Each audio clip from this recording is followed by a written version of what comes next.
Assalamualaikum warahmatullahi wabarakatuh. Buat seluruh relawan, mari kita terus konsentrasi pada usaha kita untuk melakukan perubahan. Kita ingin Indonesia yang lebih adil, kita ingin Indonesia yang lebih maju. Dan kita fokus di situ. Dinamika yang sedang terjadi saat ini, jangan mengganggu konsentrasi kita. Nanti pada waktunya akan ada penjelasan lengkap. Sekarang kita fokus pada usaha kita untuk melakukan perubahan itu. Dan ingat, kita harus ikhlas. Dan itu artinya apa? Dipuji tidak terbang, dicaci tidak tumbang. Kita jalanin. Insya Allah ikhtiar kita, insya Allah akan dimudahkan perjalanannya. Terima kasih, jaga semangat, terus solid. Assalamualaikum warahmatullahi wabarakatuh.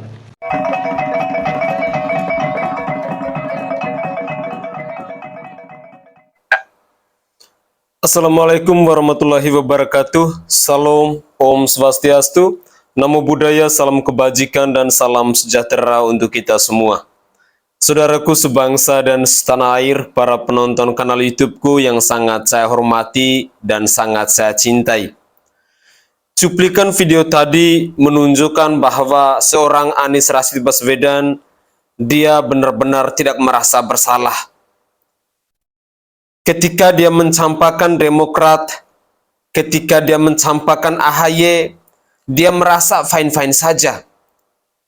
Dia malah pandai untuk mengolah kata. Dia masih berusaha untuk meyakinkan para pendukungnya bahwa semuanya akan baik-baik saja. Tetapi fakta membuktikan bahwa apa yang dia lakukan saat ini dengan mencampakkan seorang AHY dan juga Partai Demokrat menunjukkan bahwa Anies Rashid Baswedan adalah manusia pelin-pelan yang tidak bisa kita percaya omongannya. Atau dengan kata lain bahwa Anies Rashid Baswedan adalah manusia pembohong yang tidak pantas untuk memimpin negara sebesar Indonesia ini. Dalam video saya sebelumnya, kita sama-sama mendengarkan bahwa kader Demokrat, orang-orang yang telah berjuang dan bekerja keras untuk mendukung Anies Rashid Baswedan, untuk menaikkan elektabilitas dari seorang Anies Rashid Baswedan, mereka mengamuk, mereka mengecam keras, bahkan tidak segan-segan mereka mengatakan bahwa capres yang bernama Anies Rashid Baswedan itu adalah sosok manusia pengkhianat. Sosok manusia pelin-pelan, sosok manusia yang tidak berkompeten. Ini sudah sering kali dilakukan oleh seorang Anies Rashid Baswedan. Tetapi dalam cuplikan video tadi, dengan penuh percaya diri, Anies pun merasa tidak bersalah. Apa yang menimpa Demokrat itu, apa yang menimpa AHY, bagi dirinya, dia merasa fine-fine saja. Iya, tentu akan seperti itu. Karena Anies Baswedan hanya mau mencari keuntungan semata. Hanya mau mencari kepentingannya semata. Intinya, dia tetap menjadi calon presiden. Orang lain boleh sakit hati, orang lain boleh dia khianati, orang lain boleh dia campakkan. Tetapi asalkan dirinya berada di zona nyaman. Inilah politik busuk yang dimainkan oleh seorang Anies Rashid Baswedan. Lantas, apa tanggapan dari relawan Anies Rashid Baswedan terhadap kasus ini? Dalam muatan video berikut ini, saya akan menghadirkan ke hadapan pemirsa ada beberapa tanggapan dari relawan Anies. Mereka pun bersuara lantang. Mereka tidak segan-segan mengatakan bahwa Partai Demokrat terlalu labil. Partai Demokrat jangan seperti anak kecil. Bahkan mereka meyakini apa yang dilakukan oleh seorang Anies Rashid Baswedan dan juga seorang Surya Paloh tidak ada salahnya. Malah mereka mendukung Cak Imin untuk menjadi cawapres dari Anies Rashid Baswedan ini? Untuk lebih jelasnya, saya ingin mengajak pemirsa sekalian, mari kita bersama-sama menyimak cuplikan-cuplikan video berikut ini. Sebelum di akhir video nanti, saya akan memberikan sedikit tanggapan terkait komentar yang disampaikan oleh netizen berikut ini. Selamat menyaksikan. Ya, waduh, Anies ini kan babak belur, dikata-katain pembohong, musang berbulu domba, ya kan, disebut pecundang, pembunuh darah dingin, dan seterusnya ya. Tapi Bang Laude ini kok kalem-kalem saja ini. Ada waktunya. Kalau kita berada di pihaknya Pak Anies, mendidih nih barang Bang. Ada lawan itu. Itu kalau mau jujur, itu secara tidak langsung itu mendowngrade ya Pak Anies Baswedan sebagai kandidat capres yang diusung oleh Nasdem dan relawannya adalah Bang Laude. Jangan mau diam, Bang. Nah, itu kan kata Bang Ade kan. Bukan, ini seakan-akan mengkonfirmasi bahwa Pak Anies itu memang jago kata-kata, lidahnya itu manis gitu. Itu yang disampaikan oleh Bang Herzaki loh. Itu artinya apa? Ini adalah perang terbuka di mana Demokrat memang kemarahannya cukup dimaklumi.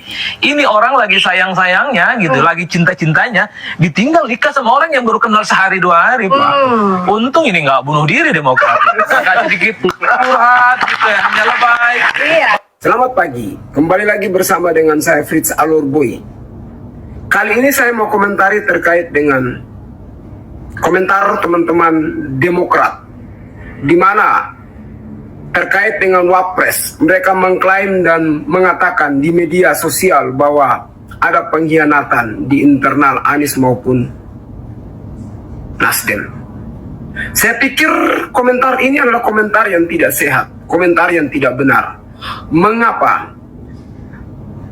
Tiga partai itu sepakat bahwa Wapres ditentukan oleh Pak Anies Baswedan. Lantas kalau Pak Anies tidak memilih AHY, kok diributin?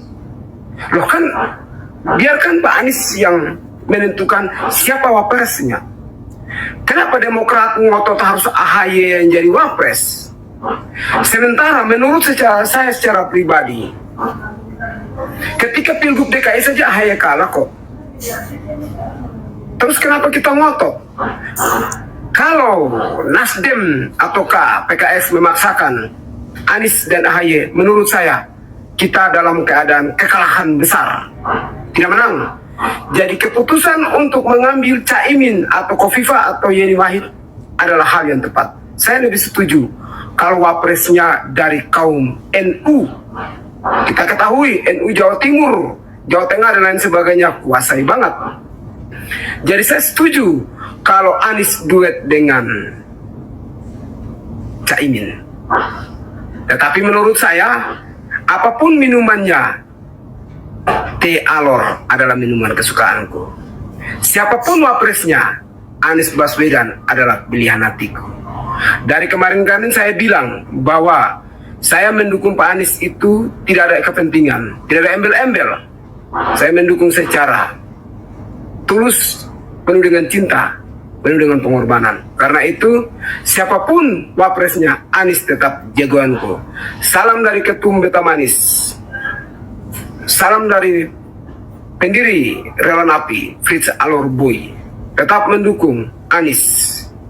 Ya, setuju juga kalau Caimin menjadi wapres. Yang lain entar dulu, tunggu dulu.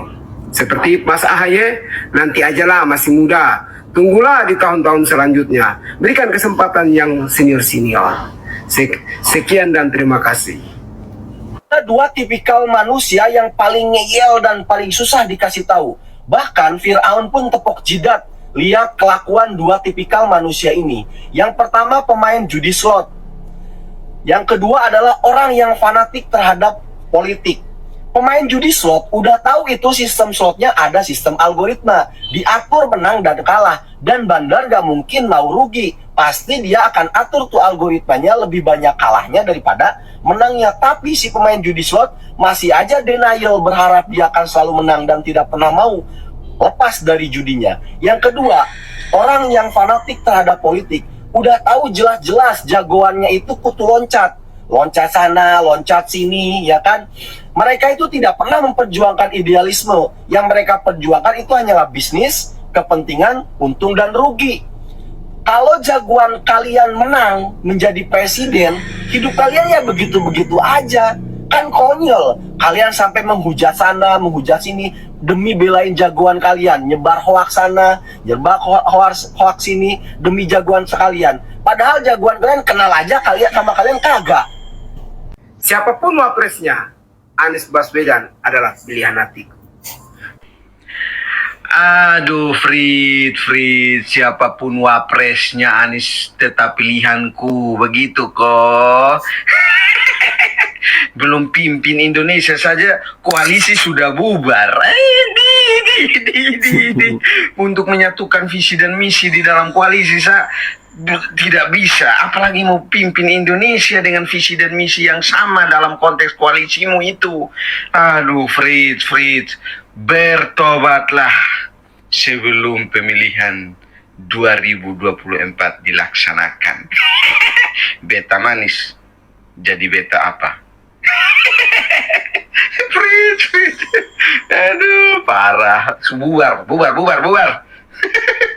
Muhaimin memberikan program siapapun yang hamil yang ada di muka bumi Indonesia ini akan diberikan tunjangan selama hamil. Karena itu yang masih jomblo secepatnya nikah, hamil, dibiayai kehamilannya oleh Gus Muhaimin. APBN sudah kita hitung, Gus Muhaimin sudah kita hitung. Setiap yang hamil sejak kehamilan bulan pertama sampai 9 bulan akan mendapatkan subsidi, akan mendapatkan tunjangan rata-rata 6 juta selama kehamilan. Karena Gus Muhaimin tidak ingin ada stunting di muka bumi Indonesia ini. Gus Muhaimin ingin melihat generasi anak muda kita hebat, cerdas. Karena itu harus diurus sejak kehamilan ibu-ibu bapak sekalian. Ya, sesungguhnya ya pengumuman cawapres itu bagian dari strategis politik. Jadi ini erat kaitannya dengan pemenangan. Oleh karenanya kita harus memilih timing yang tepat untuk memunculkan pendampingan Anies Baswedan. Jangan buru-buru, sabar dikit ya. Karena ini untuk strategi kemenangan satu-satu lawan dengan lawan yang lain ya, atau saingan satu dengan saingan yang lain. Jadi pengumuman capres itu langkah politik yang kita memanfaatkan secara bijak ya. Masih banyak waktu ini miliki untuk waktu terbaik guna pengumuman tersebut. Jadi nggak usah buru-buru lah. Saya yakin hari ini sudah dipahami dengan baik oleh semua anggota mitra koalisi, termasuk oleh Nasdem, oleh PKS, oleh Nasdem ya, Demokrat maksud saya. Jikalaupun nanti nama cawapres diumumkan di last minute juga tak masalah, santai aja. Kita apalagi kalau senangnya dari partai yang satu sudah kelompok yang satu sudah mengumumkan, kita udah jelas strateginya gimana. Tapi kita siap dengan kondisi apapun. Jadi kita terus terang aja, jikalaupun nanti nama cawapres diumumkan di last minute, tak ada masalah. Kita ada komunikasi yang intens soal penataan koalisi ini. Ya, kira-kira begitu. Langkah tepat yang dilakukan oleh Bapak Surya Paloh untuk menyelamatkan koalisi perubahan dan menyelamatkan pencapresan Anies Baswedan, dan supaya seluruh pendukung Anies Baswedan tidak kecewa. Kalau hal ini tidak dilakukan oleh Bapak Surya Paloh, yang Partai Genit itu meninggalkan koalisi, maka pencapresan Anies Baswedan gagal. Jadi adalah langkah yang sangat tepat yang diambil Bapak Surya Paloh dengan menambah koalisi, supaya para pendukung Anies Baswedan tidak kecewa karena Anies tetap jadi capres 2024. Khusus untuk pendukung Anies Baswedan harus jadi sebagai pemimpin negara Republik Indonesia.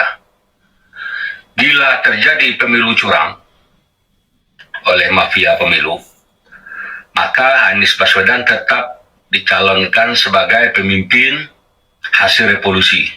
Jadi kalau nanti terjadi pemilu curang, pendukung Anies Baswedan harus siap revolusi. Kenapa harus revolusi? Karena yang memenuhi 14 poin selain Anies Baswedan tidak ada.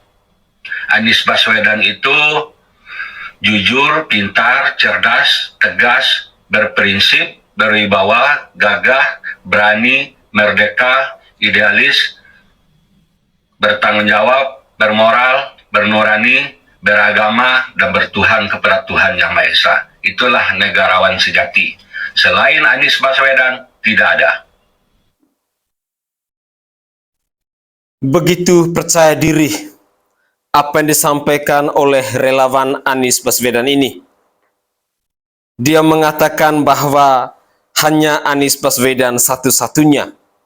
Padahal fakta membuktikan sosok pecundang, sosok pengkhianat, sosok pembohong, sosok yang pandai berkata-kata itu ada dalam diri Anies Rashid Baswedan. Indonesia ini hanya butuh orang-orang yang jujur, orang-orang yang bertanggung jawab, orang-orang yang tidak hanya pandai berkata-kata, tetapi harus pandai untuk bekerja keras. Orang-orang yang pandai untuk mencari solusi dalam mensejahterakan rakyatnya. Anies dikenal sebagai Raja Ngibul. Dan itu adalah fakta. Ada berbagai macam kengibulan yang diproduksi oleh Anies Rashid Baswedan ini. Sekali lagi, saya sangat yakin dan percaya apa yang dilakukan oleh Anies Rashid Baswedan bersama Surya Paloh ini ketika mereka mencampakkan Partai Demokrat bersama AHY adalah sebuah lubang besar yang mereka gali sendiri,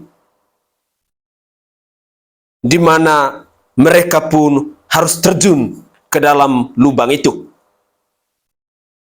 Di sini saya mau katakan bahwa Anies Rashid Baswedan ini adalah salah satu calon presiden yang saat ini merupakan capres dengan elektabilitas yang paling rendah. Survei terakhir hanya berada di posisi 19% lebih. Sementara Prabowo Subianto dan Ganjar Pranowo selisihnya berada di antara angka 30-an%. Saya sangat yakin dan percaya ketika dia memilih Cak Imin sebagai cawapres dari Anies Baswedan ini, tentu harapannya agar elektabilitas dari seorang Anies Rashid Baswedan ini bisa naik kembali. Minimal bisa saling kejarlah dengan Prabowo Subianto dan juga Ganjar Pranowo. Tetapi satu fakta yang perlu kita ketahui bersama, PKB itu basisnya ada di Jawa Timur. Lalu di dalam kubu PKB ini juga terpecah belah. Ada yang berpihak ke Caimin, lalu ada juga yang berpihak ke Mbak Yeni Wahid. Ini fakta yang pertama. Lalu fakta yang kedua, saya mau kasih tahu ke pemirsa sekalian bahwa apakah tokoh-tokoh NU, orang-orang NU yang ada di Jawa Timur itu mau mendukung sosok calon presiden seperti Anies Rashid Baswedan itu? Saya sangat yakin dan percaya saudara dan saudari saya yang berada di organisasi NU ini, mereka mengenal betul rekam jejak dari seorang Anies Rashid Baswedan. Siapa orang-orang di belakang Anies Rashid Baswedan? Saudara dan saudari saya yang dari NU ini, mereka adalah orang-orang yang selalu menjaga keutuhan di negara kesatuan Republik Indonesia ini. Mereka adalah salah satu organisasi terbesar di dunia yang selalu mengawal NKRI ini.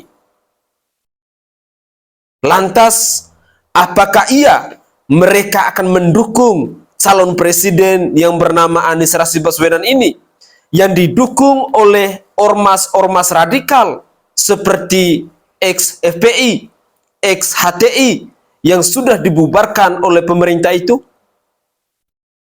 Sekali lagi saya tegaskan bahwa saudara dan saudari saya dari Nahdlatul Ulama, mereka tidak sebodoh itu.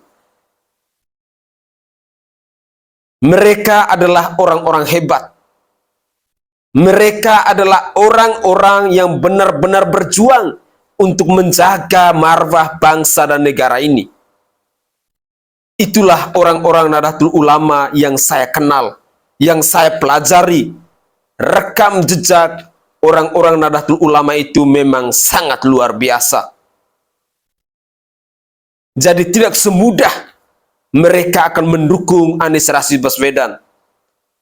Akan 1000 kali mereka berpikir untuk mendukung orang-orang yang didukung oleh ormas-ormas radikal ini.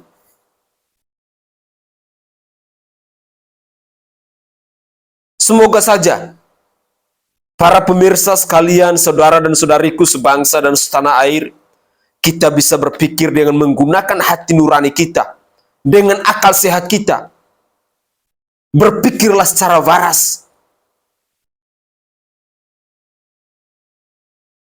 Gunakan logika akal sehat kita. Masuk akal enggak jika Anies Baswedan itu didukung oleh orang-orang NU? Ada peluang enggak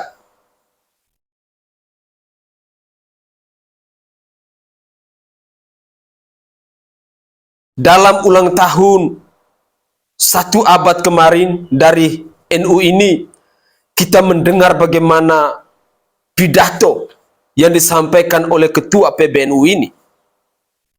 Dengan jelas, dengan tegas, dia mengatakan bahwa organisasi Nahdlatul Ulama akan mengawal negara kesatuan Republik Indonesia. Mereka akan melawan orang-orang yang menghina dina, yang mencaci maki dan menghancurkan NKRI ini. Jelas penyampaian itu. Lantas, ketika ada yang menyampaikan bahwa NU akan mendukung Anies Rashid Baswedan, saya sendiri merasa geli. Karena ini adalah sebuah propaganda yang menurut saya tidak masuk akal. Karena saya adalah satu-satunya juga orang yang sangat mengagumi organisasi Nahdlatul Ulama ini.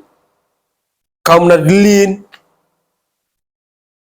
para kiai, mereka semua adalah orang-orang yang pro NKRI.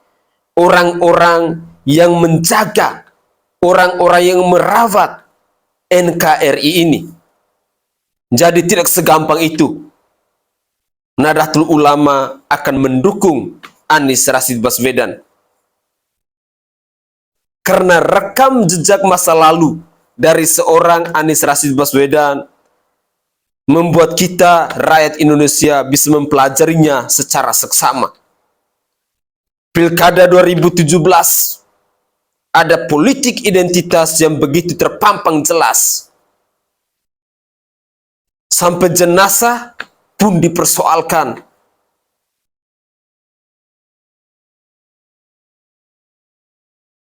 Sehingga seringkali saya katakan bahwa cukup DKI Jakarta yang telah menjadi korban selama Anies Rashid Baswedan berkuasa.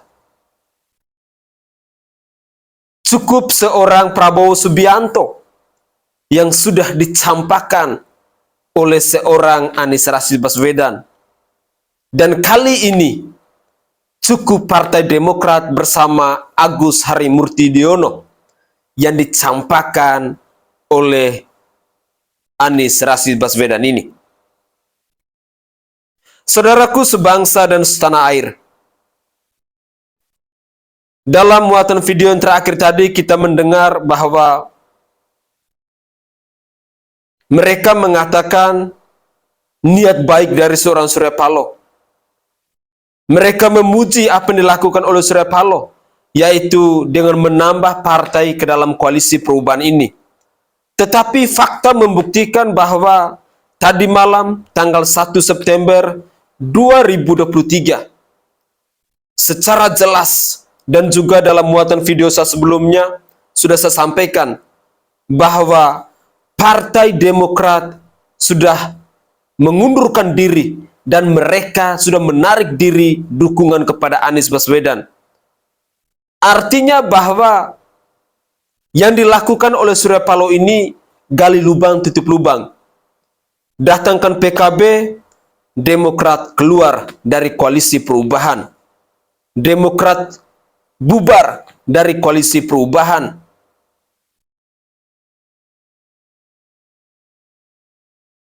Dan itu boleh disimak di video saya sebelumnya. Koalisi perubahan bubar.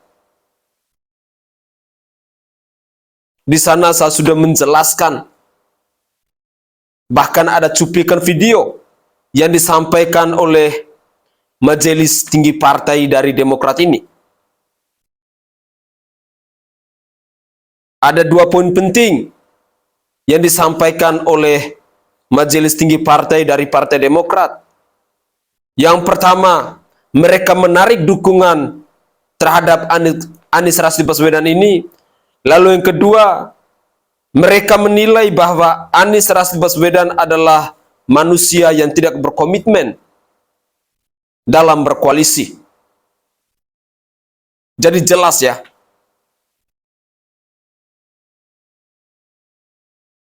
Semoga saja ke depan kita masih bisa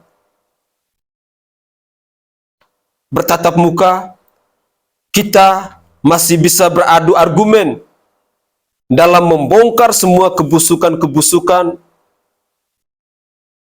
yang dilakukan oleh Anies Rashid Baswedan demi ambisi kekuasaannya ini. Segala cara dilakukan oleh Anies, asalkan dia bisa sampai ke cita-cita, ke harapan terbesar, yakni ingin berkuasa di bangsa dan negara ini. Ingat, pemimpin yang baik adalah pemimpin yang mau melayani rakyatnya, bukan mau berkuasa. Karena beberapa waktu lalu juga saya mendengar seorang Prabowo Subianto, dia meminta dukungan dari rakyatnya, yakni izinkanlah dia untuk berkuasa di bangsa ini.